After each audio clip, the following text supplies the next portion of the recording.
The silence of space cracked open with the sound of laughter. Not a cruel laugh, not even a hysterical one, but the unmistakable kind that made you question whether the person laughing was fearless or completely insane. The asteroid field floated like scattered teeth around him, and every single gap in the rocks shimmered with the reflected glow of hunters' ships. Dozens of them. Sleek, armored, predator-like, their cannons fixed on the lone figure standing on a jagged outcrop of stone. A human.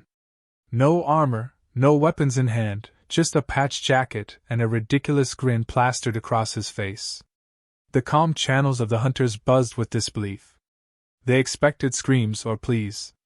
Instead, they got a sound that made their scales crawl and their feathers bristle. The human tilted his head back, laughed even louder, and the galaxy itself seemed to pause to hear what came next.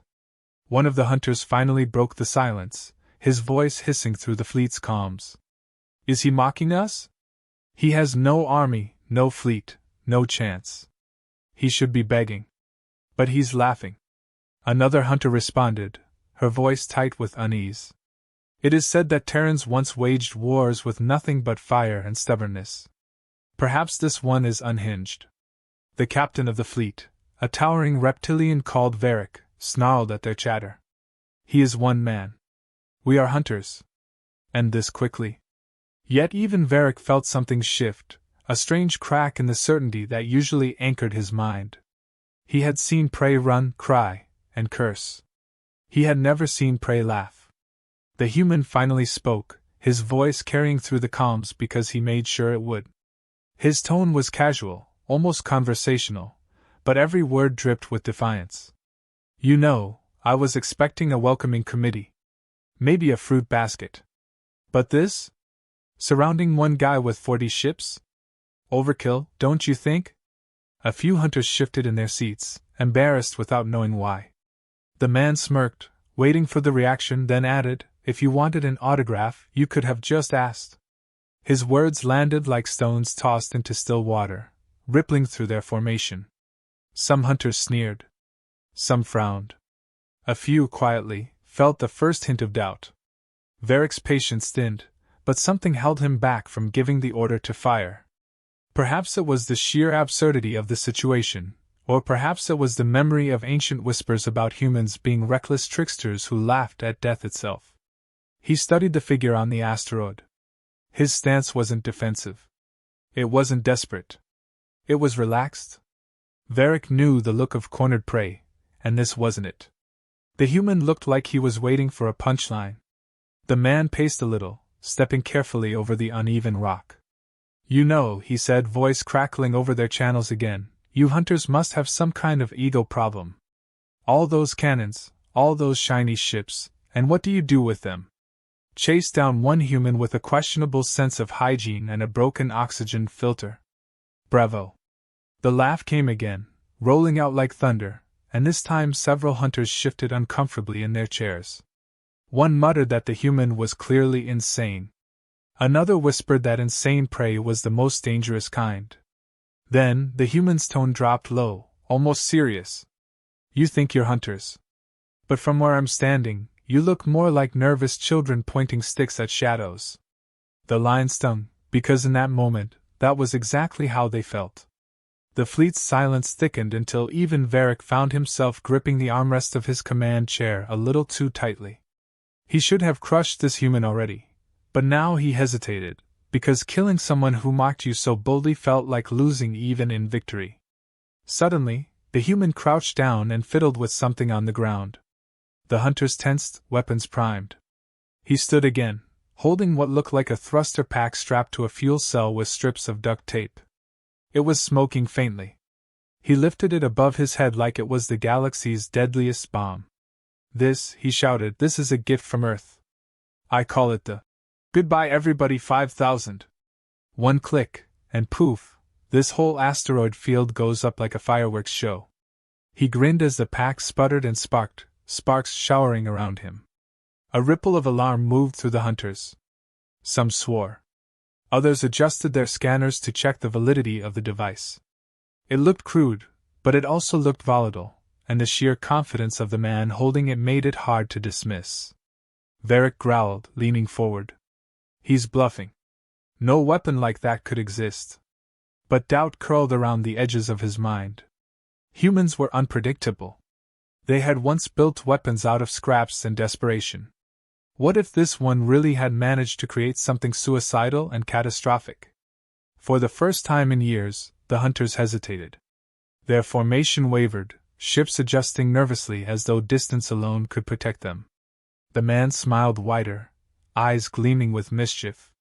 He clicked something on the device. A low whine started, a sound that made every hunter stiffen. For a split second, the galaxy seemed to hold its breath. Then, with a flash, a plume of plasma fire shot into the void, lighting up the asteroid field like dawn breaking over darkness. Hunters cried out, thinking it was the end, ships scattering in panic. The plasma flare fizzled out harmlessly into the void, but by then the damage was done. Their perfect formation was shattered. Their discipline cracked. And the human was already moving, slipping into the chaos with the grace of a man who had just pulled the greatest prank of his life. In the confusion, Varric roared in fury. Do not let him escape! But even as he gave the order, he knew it was too late. The human was gone, swallowed by the chaos he himself had unleashed. Varric slammed his fist against his chair, but deep down, the echo of that laughter lingered, poisoning his certainty. For the first time in his career, the great hunter felt hunted by something he could not see, something that mocked him from the shadows of the stars. As the human's small craft disappeared into the dark, he laughed again, long and loud, the sound carried through the calms like a ghost that refused to leave. And in that moment, every hunter who heard it realized something terrifying. They weren't chasing prey. They were chasing a legend in the making. And the legend was laughing at them. The human's stolen craft rattled like it was held together with glue and optimism, streaking away from the asteroid field with barely enough thrust to outpace the pursuing hunters. Inside, he laughed again, clutching the controls like a man trying to wrestle a drunken animal into submission. The ship's alarms screamed about fuel leaks, overheating engines, and structural instability. He patted the dashboard gently as though it were a nervous horse. Come on, sweetheart, just hold together a little longer. Outside, the hunters reorganized, humiliated but determined. They had been tricked, and in their culture, humiliation was worse than death. Varric's voice thundered through their channels, cold and venomous. Find him. Hunt him. I want his body frozen as a warning to anyone else who dares mock us. The human's grin remained, though beneath it, his mind was racing. He had escaped the asteroid field, yes, but not the hunter's wrath. His fuel was dwindling, his weapons were non-existent, and the ship's systems were one wrong jolt away from shutting down entirely. Still, the absurdity of the situation made him chuckle. 40 ships, a galactic fleet, all chasing one man with a broken oxygen filter and a homemade thruster pack. It would have been funny if it weren't so fatal. Then again, maybe that was why it was funny. He leaned back for a moment, closing his eyes, and muttered to himself. If I'm going to die, I may as well make it entertaining. The hunters thought he had unleashed some forbidden bomb, but the truth was far less impressive. The so-called Goodbye Everybody 5000 had been nothing more than a plasma flare with wires soldered by hand. A trick, nothing more. But tricks had a way of working when your enemies expected only logic and discipline. Now, however, the trick had run its course, and they knew he was still alive. They were closing in fast, their engines burning hot as they pushed into pursuit. On his screen, he could see the blips of their ships, a swarm of predators tightening their jaws. He remembered an old saying from Earth, one his grandmother had told him long before the stars had swallowed his life. A cornered fox doesn't fight like a fox. It fights like a demon. He chuckled softly at the memory, and opened the emergency kit under his chair. Inside was nothing but junk, a half-eaten protein bar, some cracked wiring, a flare gun meant for ground signals, and 3 rolls of duct tape. He stared at the collection, rubbed his jaw, and then began laughing so hard he nearly choked. In the right hands, junk was genius. And if there was one thing he had, it was the hands of a desperate man with a talent for chaos. The hunters pressed closer. Varric's voice barked orders. Do not underestimate him again. Pin him against the gas giant. Cut off every route. He will not escape twice. Their ships moved into formation, a steel curtain sweeping toward the human's tiny craft. Alarms inside his ship warned of their lock-ons. He could almost feel the crosshairs of 40 cannons pressing against his back. He worked quickly, duct-taping the flare gun to the control panel, rigging it with cracked wiring and the ship's sputtering auxiliary battery. It looked insane. It was insane. And that was exactly why it might work. When he was done, the contraption looked less like a weapon and more like a practical joke that could end with an explosion. He grinned. Perfect. The first hunter's ship fired a warning shot, a bolt of plasma searing past his hull and rattling the fragile structure. His ship groaned like a dying beast. He opened the comms wide again, broadcasting on all hunter frequencies, his voice calm but tinged with glee. Gentlemen, ladies, and whatever else you beautiful creatures identify as, I would like to introduce you to the Goodbye Everybody 6000. Version 2. Now with extra sparkle. He flipped a switch, and the rigged flare gun discharged with a violent flash, firing a streak of white fire across the dark. The wiring sparked, the auxiliary battery whined, and his ship lurched dramatically. On the hunter's sensors, it looked like the unstable beginnings of a catastrophic overload. Panic spread faster than orders could. Some hunters fired blindly, others pulled back, fearing another suicidal blast. Ships swerved into each other's paths, breaking formation. Varric roared in frustration, demanding they hold position, but fear was quicker than command. In that chaos, the human darted through a gap, engines screaming as he forced his craft into a spin that no sane pilot would attempt. The ship rattled so hard his teeth hurt, but it worked. He slipped free, diving into the storming bands of the gas giant below. Lightning danced across the roiling clouds as he plunged deeper into the planet's atmosphere. The hunters followed, their sleeker ships better equipped to handle the pressure. But they underestimated how recklessly a human could fly. Where they maneuvered with precision, he danced with disaster, skimming so close to violent storms that plasma bolts singed his hull. Every alarm screamed. Every gauge redlined. Yet he laughed, a wild, unchained sound that seemed to carry even through the storm. For a moment, the hunters lost him in the dense clouds, their scanners scrambled by the raging storms. He shut off his ship's power, plunging into darkness, drifting silently as if swallowed whole by the gas giant. Sweat dripped down his temple as he held his breath, watching the scanners flicker. The hunters prowled, searching, their beams slicing through the clouds. One ship passed so close he could see the glow of its engines through the window. He dared not move. Dared not even exhale. And then, as the storm shifted, they moved on, convinced he had been torn apart by the turbulence. When he finally reignited his systems, relief mixed with exhaustion. His ship coughed back to life, sputtering like a dying campfire, but alive nonetheless. He pulled up out of the gas giant, breaking free into the open stars once more. Behind him, the hunters regrouped, furious and humiliated again. Varric's face burned with rage as he slammed his clawed fist onto his chair. Twice this human had made fools of them. His voice cut through the calms like a blade. This is no longer a hunt. This is vengeance. I will see his corpse if it takes the rest of my days. The human slumped in his chair, laughing weakly, almost delirious. His tricks had bought him time, but he knew time was all they were. He wasn't invincible. His body ached from strain, his lungs burned from bad oxygen, and his ship was a death trap waiting for the final straw. But still, he laughed, because the hunters were no longer just chasing him. They were chasing a ghost that mocked them, a legend they couldn't pin down. He whispered to himself as the stars stretched out before him. Guess I'm harder to kill than I thought. Then, with a tired grin, he pushed the failing ship onward into the unknown, the sound of his laughter trailing like a beacon through the void. Word of the laughing human spread faster than fire in dry grass.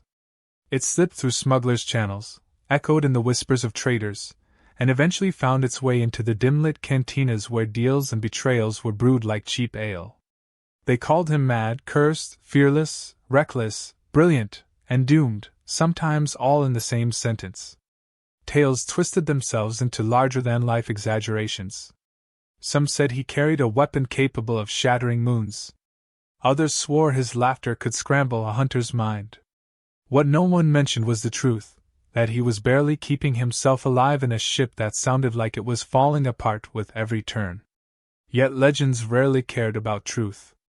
Legends thrived on the parts no one could verify. The cantina on the mining colony of Drevar was a pit of smoke, oil, and bad music. It was a place where fortunes were lost on rigged games and throats were slit over spilled drinks. When the human walked in, patched jacket streaked with grime, every conversation faltered for a fraction of a second. Eyes darted toward him, widened, and then snapped away quickly as though looking too long might invite trouble. He felt the weight of their silence and smiled. He liked silence. Silence meant people knew who he was, or at least who they thought he was. He strolled up to the bar and slapped the counter. "Drinks for the house," he said, grinning. The bartender, a four-armed insectoid with eyes like glass beads, clicked nervously before pouring. No one in that cantina expected the man with a galactic bounty on his head to buy everyone a drink. That was part of the fun. The hunters lurking in the corner stiffened. Two of them, scales glistening under the dim light, recognized him instantly. Their claws twitched toward weapons, but then he laughed again. Not the nervous laugh of a man about to die. Not even the forced laugh of one bluffing. It was real, deep, absurd, like he had wandered into a party instead of enemy territory. The sound cracked the tension like a whip. A few smugglers chuckled nervously. Others raised their glasses. Before long, half the cantina was cheering him, toasting the man who had embarrassed the most feared hunters in the galaxy. The hunters in the corner seethed, but they knew better than to start a fight in a room where everyone suddenly adored the man they wanted dead. The bounty had already risen, whispered from one data terminal to another. What had started as a price worth a comfortable living was now enough to buy entire moons. The Galactic Council had tripled it after the second escape, each insult cutting deeper into their pride.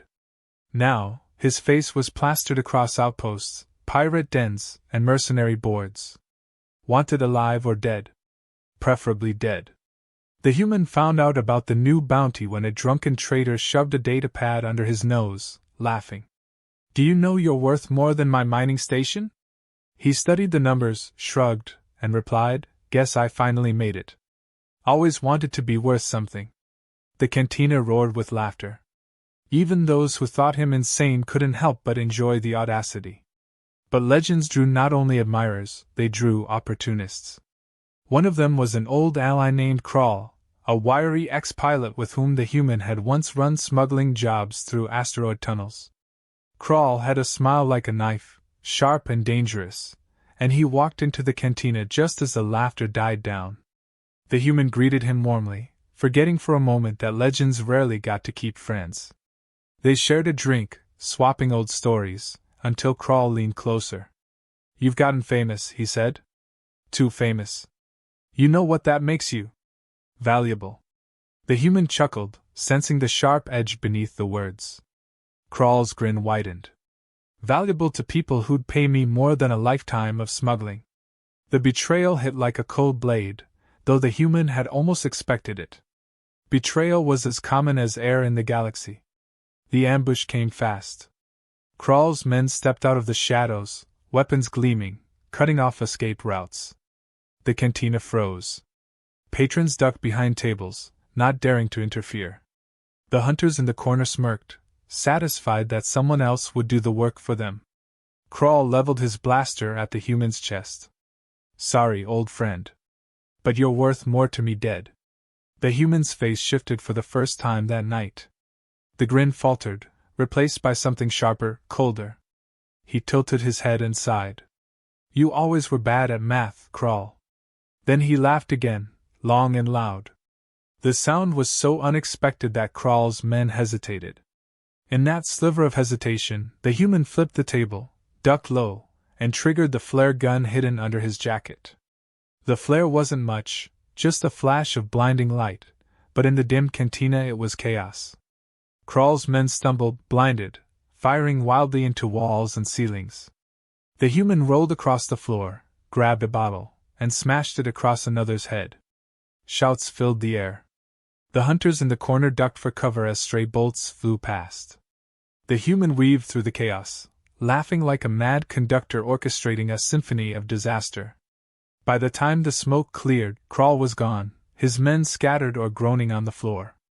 The human leaned against the bar, breathing heavily, and raised a glass with a shaky grin. "Cheers," he said. The cantina roared again, half in relief, half in awe. When he finally staggered back to his ship, exhaustion pressed down on him like lead. He sat in the pilot's chair, staring at the cracked dashboard, and for a rare moment, the laughter didn't come. He thought about Krawl, about the look in his eyes when betrayal turned into desperation. He thought about the bounty posters, the hunters still chasing him, the inevitability of it all. His grin returned, faint but real. The galaxy wanted him dead because he had laughed in its face. And maybe that was reason enough to keep laughing. Far away, on their flagship, Varric and his hunters seethed. They had watched the cantina incident unfold through surveillance feeds. Varric's claws dug grooves into his chair as he realized the truth. The human wasn't just surviving. He was turning into a symbol, one that spread faster than they could silence. Every failure to capture him made him larger than life. Varric snarled at his crew. "Double the bounty again. I don't care what it costs. This ends." Yet deep in his chest, a whisper of unease remained. Because for the first time, the hunters weren't just chasing a man. They were chasing an idea. And ideas had a way of slipping through claws, no matter how sharp. As his ship drifted into the endless dark, the human finally allowed himself a low chuckle. It wasn't the booming laugh that terrified hunters or the reckless cackle that filled cantinas. It was quieter, softer, edged with something almost tender. He whispered to himself in the silence, as if reminding his own heart. "They can't kill me if I don't stop laughing." Then he leaned back, closed his eyes, and let the sound echo in the fragile vessel, carrying him onward into a galaxy that no longer knew if he was prey, predator, or something stranger entirely. The human ship drifted like a dying ember through the void, each engine cough a reminder that his luck had limits. The laughter still clung to him, but even laughter could not fix metal fatigue or failing oxygen scrubbers. He leaned back in the pilot's chair, listening to the groans of the hull, and knew that sooner or later the hunters would corner him again. They were relentless, and humiliation had made them more dangerous than ever. Every outpost, every cantina, every station now carried his face on flickering hollow boards. Some cheered when they saw him, some plotted to turn him in, but all of them knew the story of the man who laughed in the face of death. Stories, however, could not shield him from a fleet that had sworn vengeance. It came sooner than he expected. One moment he was gliding past a quiet stretch of stars, the next alarms shrieked as hunter vessels erupted from warp around him. Dozens of them, forming a perfect cage. Their ships gleamed like polished blades, closing ranks until there was no path forward, backward, or sideways. He stared at the blinking dots on his scanner, each one another nail in his coffin, and for the first time in days his grin faltered. He was out of tricks, out of fuel, and out of time. His laughter, the weapon that had carried him so far, caught in his throat. For a brief, startling instant, he felt something he hadn't let himself feel in a long time. Fear. Varric's voice came through the comms, steady and sharp. "End of the road, human. No more games. No more laughter. The galaxy will remember you as prey, nothing more." The words hit him harder than the blockade. Prey. The thing he had fought to deny with every prank, every taunt, every reckless escape. He sat there in silence, fingers hovering uselessly over the controls. His mind flashed through memories: the cantina cheers, Krawl's betrayal, the hunter scattering from a flare he had cobbled together with tape and desperation. For the first time, he wondered if all of it had been just noise before the inevitable silence. The hunters tightened the noose. Ships moved into firing positions, their cannons glowing, waiting for Varric's final order. Inside his cockpit, the human closed his eyes and let the silence press in. Maybe this was it. Maybe his legend would end not with a bang or a laugh, but with nothing more than a burned husk drifting in space. He drew in a breath, shaky, almost bitter, and muttered, "So this is how it feels to stop laughing." The words tasted wrong on his tongue. They were heavy, like chains. He sat with them for a long moment, feeling the weight of everything he had carried on sheer defiance. Then, something shifted. The hunters outside began to argue, their voices bleeding across the calms. Some wanted to fire immediately, others insisted on capturing him alive for the council's spectacle. They bickered, proud, arrogant, convinced the prey had no teeth left. And as the human listened to their squabbling, something inside him cracked open again. Their seriousness was absurd. Their pride ridiculous. They had the upper hand, yet they wasted time arguing about details, too certain of victory. A bubble of amusement rose unbidden in his chest. It slipped past his lips, soft at first, then louder, until the cockpit rang with it. Laughter. Raw, defiant, reckless laughter.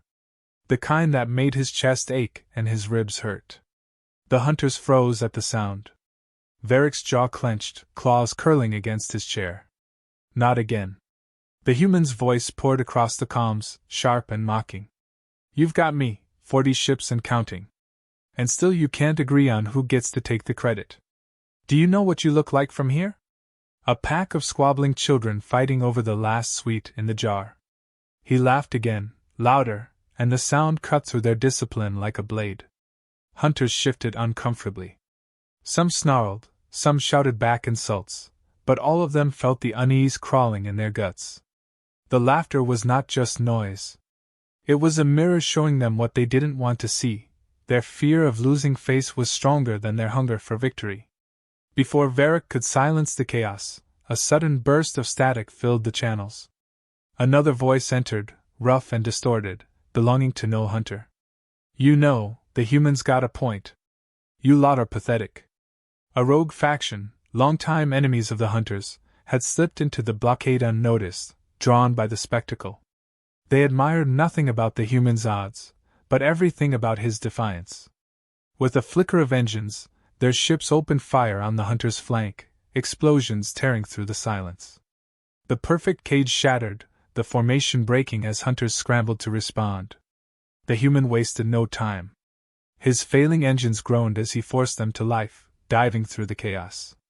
Plasma bolts streaked past, some so close he smelled the ozone bleed into his cockpit.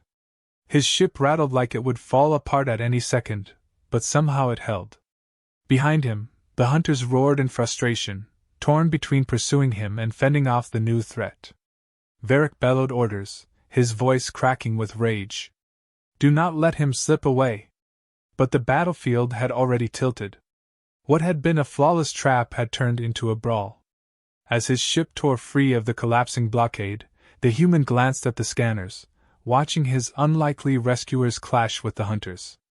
He could almost hear their laughter mingling with his, even if they weren't laughing at all. Maybe madness was contagious. Maybe defiance was more powerful than fear. He laughed again, not because he was safe, he wasn't, but because the galaxy kept proving that even the smallest crack in certainty could topple giants. Varick's fleet pulled back eventually, bloody but not beaten. The captain seethed, humiliated yet again, his pride burning hotter than the fires that consumed his fallen ships. In his private chambers he stared at the star maps, claws trembling. The human was no longer just a target. He had become a thorn, a symbol, a wound that refused to close. Varick swore silently that the next encounter would be the last, no matter the cost. Meanwhile, the human ship limped through the stars, systems failing one by one.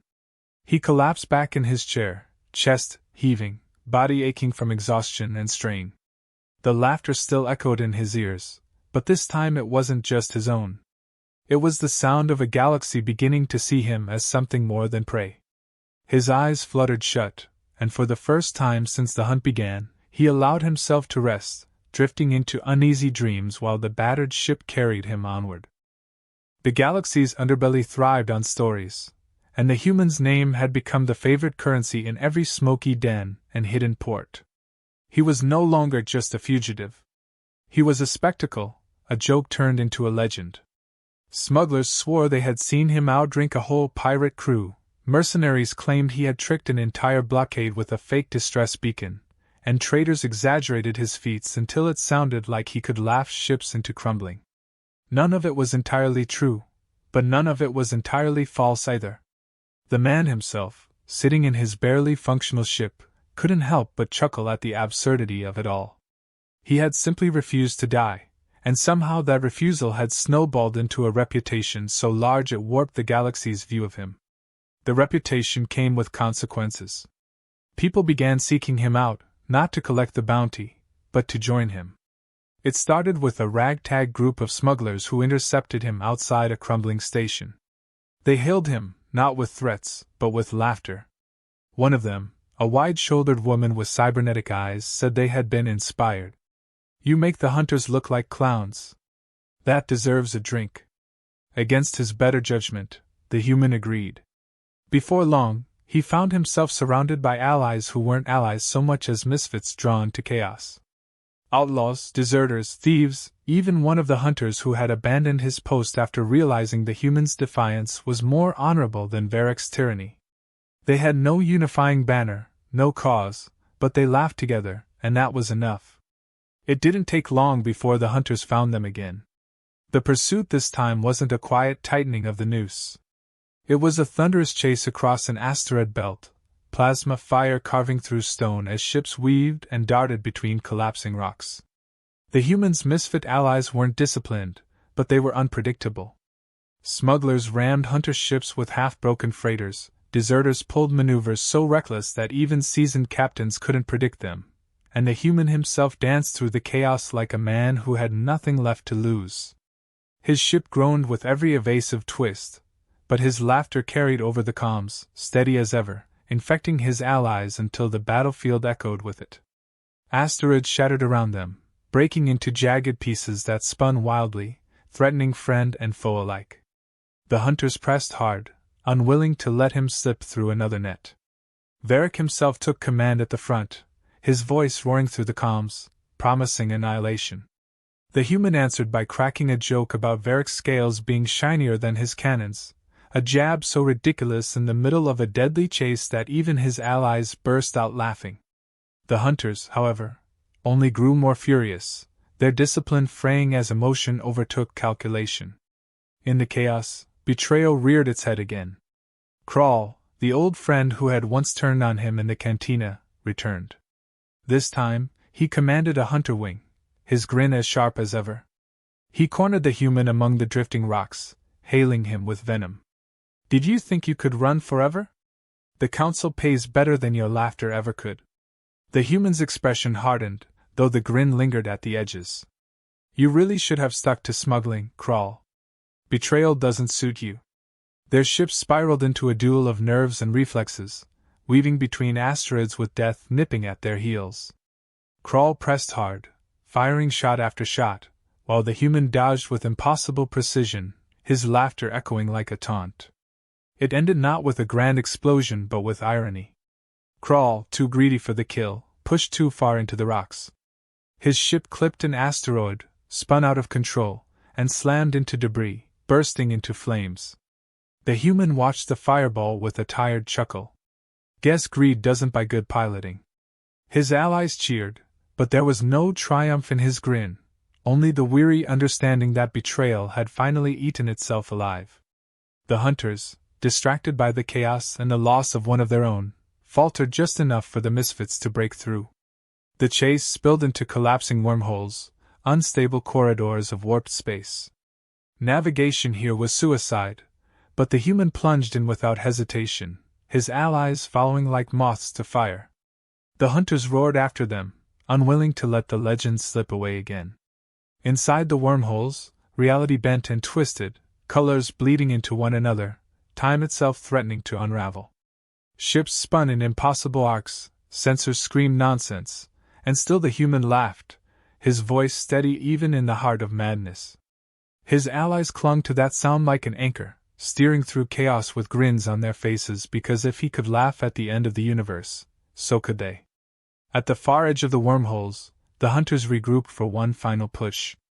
Their fleet filled the void, every gun primed. It was the largest force yet, an entire armada dedicated to erasing one laughing human and the ragged band that followed him. Varric's voice boomed across the channels. Enough. No more games. No more escapes. This ends now. The human, battered and exhausted, opened his palms wide to the galaxy. Billions watched as his image flickered across outlaw relays, council broadcasts, and hidden feeds. His grin spread wide, and his voice rang clear. You call yourselves hunters, but all you've done is chase one man across the stars. You've wasted fleets, fortunes, and pride. And for what? To silence a laugh. He paused, then leaned forward with a glint in his eye. Maybe the joke isn't on me. Maybe it's on you. The words hit harder than any plasma bolt. The galaxy erupted with chatter, laughter, and disbelief. Some cheered, some cursed, but none could deny the truth hidden in his madness. The hunters had turned one man into a galactic spectacle, and the spectacle was turning into a revolution. Varric roared, ordering his armada forward, but the damage was already done. The humans' laugh had spread further than their guns could reach, and for the first time, the hunters realized they were no longer hunting alone. They were being watched by a galaxy that had begun to question who was predator and who was prey. And in the silence before the final clash, the human laughed again, a sound that rattled ships, captains, and soldiers alike, as though the very stars themselves were in on the joke. The hunters gathered in numbers so vast that their ships blotted out the starlight. A ring of steel and fire closed around the human and his ragged band of misfits, cutting off every exit. Plasma cannons hummed, missiles locked on, and Varric's voice rolled across the calms like thunder. This is your end, human. No more tricks, no more laughter. Today you die, and your story dies with you. The human sat in his battered cockpit, staring at the swarm of enemies, his body aching, his lungs burning with every breath. He had run out of fuel, out of duct tape, out of luck. But not out of laughter. The corners of his mouth curled into a grin, and he whispered to himself, "Guess it's time for the punchline." His comms blinked as he opened the channel to every hunter ship, every ally, every listening ear in the galaxy. His face appeared on screens across the fleet, his voice steady despite the exhaustion etched into his body. "Look at you, all of you," he said, eyes gleaming. 40 ships became 100, 100 became 1,000. All of this for one man. You don't look like hunters anymore. You look like fools terrified of a joke. Then he leaned forward, his voice sharp as a blade. And the joke is that you've already lost. His laughter poured through the channels, rolling like a storm, echoing in the hearts of every listener. It wasn't just defiance. It was infectious, wild, impossible to silence. Hunters shifted uncomfortably in their seats, their hands trembling on controls. Some turned to look at their captains, uncertain for the first time in their lives. Could prey truly laugh at death? Could madness be strength? Varric snarled, his scales bristling with fury. Fire! Erase him! But the order was not obeyed with the usual precision. Some ships fired, some hesitated, some pulled back. The laughter had cracked their discipline. The humans' allies, though hopelessly outnumbered, seized the moment. Smugglers darted into the gaps, deserters launched reckless volleys, and even a few hunters, shaken by the absurdity of the pursuit, turned their guns against their own fleet. Chaos erupted, the perfect formation shattering like glass. Plasma bolts streaked across the void, ships colliding as panic spread. The human sat in the middle of it, laughing so hard it hurt, his ship trembling with every near miss. He wasn't stronger, he wasn't faster, but he was something the hunters couldn't comprehend. He was free. Varric, refusing to be undone by laughter, launched his personal vessel straight toward the human ship. The hunter captain's eyes burned with rage, his claws digging into the controls. "You will die by my hand," he hissed. "No more running, no more tricks." The two ships closed in on each other, weaving through the maelstrom of battle. Inside his cockpit, the human steadied his breath. He knew he couldn't outrun Varric this time. His ship was too broken, his body too tired. But strength wasn't his weapon. It was. As Varric's ship bore down on him, the human smiled and whispered, "Let's see if I can make you laugh." He cut power suddenly, his ship drifting dead in the water. Varric's sensors screened warnings, but he pressed forward, unwilling to let the moment slip. He boarded the human's craft, striding through the narrow corridors until he found the man himself, slumped against the console, still grinning. "No more running, human," Varric growled, raising his weapon. The human coughed, his body trembling, but his eyes sparkled with mischief. "You know, for a guy with scales that shiny, you'd make a great disco ball." The words were absurd, ridiculous, but they landed like a hammer. Varric froze, disbelief flickering across his face. And then, against his own will, against every ounce of discipline drilled into him, the corner of his mouth twitched. A sound escaped him, low at first, then louder. Laughter. Rough, reluctant, but laughter nonetheless. The weapon slipped from his hand. His code of honor, his identity as a hunter, cracked wide open. To laugh in the face of prey was to lose pride, to admit equality, to shatter the very foundation of his authority. The human leaned forward, his grin wide, and whispered, "Gotcha." Varric roared in frustration, but the damage was done. His fleet, watching their leader laugh, erupted into chaos. Some abandoned the fight entirely, retreating into the void. Others turned on each other, honor shattered. The armada unraveled from within, not because of a weapon, but because of a laugh. The human staggered to his feet, every muscle screaming, and shoved Varric back toward the airlock. "You've hunted me across the stars," he said, his voice raw but triumphant. "But you forgot one thing. You can't hunt laughter." Varric, broken by his own slip, stumbled into his ship and fled, his pride in ruins. The remaining hunters scattered, unwilling to follow a captain who had laughed with his prey. The battlefield fell into silence, debris drifting like ash, the stars shining again through the gaps. The misfits cheered, their voices crackling with disbelief and joy. Against every law of reason, against every calculation of odds, they had won. The human collapsed into his chair, staring out at the stars with a weary smile. His body ached, his ship was beyond repair, and his future was uncertain. But he had done it. He had survived not through strength, not through weapons, but through defiance so loud it had become legend. Across the galaxy, screens replayed the moment Varric laughed, over and over, a symbol of the hunter's humiliation and the human's triumph. In slums and palaces alike, people whispered the same thing. Laughter was freedom. As the misfit fleet drifted together, patching their wounds and celebrating survival, the human closed his eyes and let out one last laugh, softer than the rest, but no less powerful. It echoed in the silence of space, a reminder that sometimes the most dangerous weapon wasn't fire or steel, but the refusal to bow. And in that sound carried across the stars, the galaxy learned a truth it would never forget. The human was no longer prey. He was a legend. And the legend was laughing.